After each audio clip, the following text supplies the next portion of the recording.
everybody's an n equals 1. And when it comes to you're your own n equals 1. When people need to realize they're doing science, if they're experimenting, if they're looking at the literature and seeing how it applies to them. And it gets a little more complex, yes, because it's not just direct cause and effect, as we're going to talk about with the sugar thing. Because yes, you give somebody sugar, they're going to go fast in that moment because of the physiological and metabolic priorities. But what happens later is a different thing. And a big part of this podcast is to make people aware of that immediate cause and effect doesn't tell the whole picture.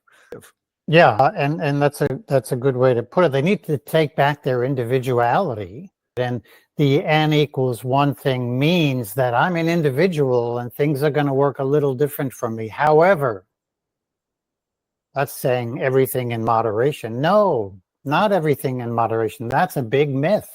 How many cigarettes are moderate? How much heroin is moderation? Junk food does not fit in to moderation. There are no scientists who are not connected with the industry or clinicians who are reasonably healthy and objective who would disagree with nobody should eat junk food. That's a pretty simple, common sense statement. Nobody should eat junk food. And everybody knows too much sugar is not a good thing. Everybody knows even a little bit of sugar is not a good thing. Yeah. But I would say that we are supremely robust, and the reason we've arrived at this state of health or sickness is because of that robustness. I just stand back and look at this, and it's like, okay, sugar's not a good thing physiologically, but if we're metabolically fit, those occasional hits of sugar for competition isn't the end of the world, but it's certainly not something you want to be doing on a chronic basis. No, and that's a totally different example. Yeah. When they talk about this drink is going to be great because you're an athlete and you need this and blah, blah, blah. Well, what does that really mean? That means in the middle of a marathon, if you need a source of carbohydrate, it works wonders. Of course, if you train right and eat right, you need a lot less of it in a marathon, or you may not need any of it. But that's just, so, but that doesn't mean that you can take that product and have it for lunch. Or have it in between because or have it before your training. And I remember when I started working with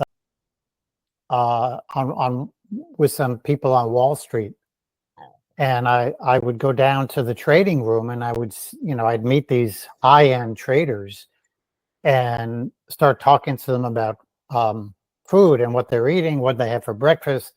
And a lot of them were gobbling down power bars for lunch because they couldn't leave their desk.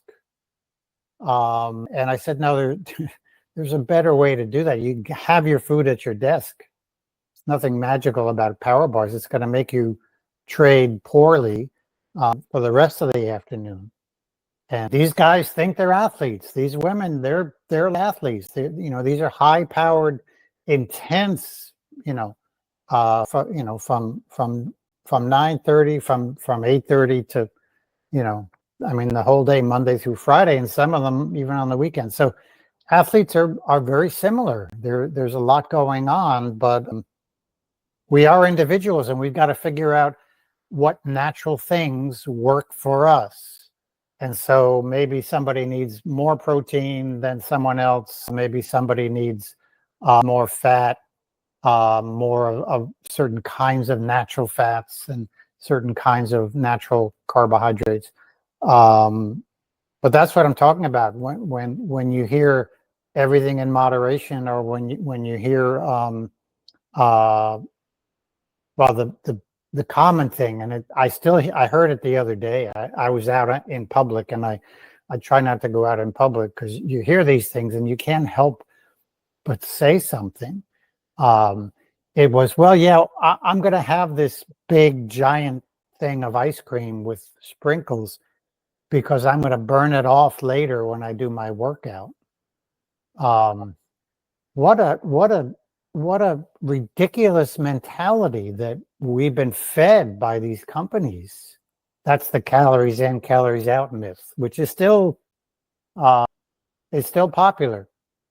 And you even will see it in sort of a comment in passing in a scientific study. But when you consume something that has a measurable detriment in the body, you need to think twice. And refined carbohydrates are that. And by the way, when we talk about sugar, we're talking about all refined carbohydrates, which when you consume quickly turn to sugar.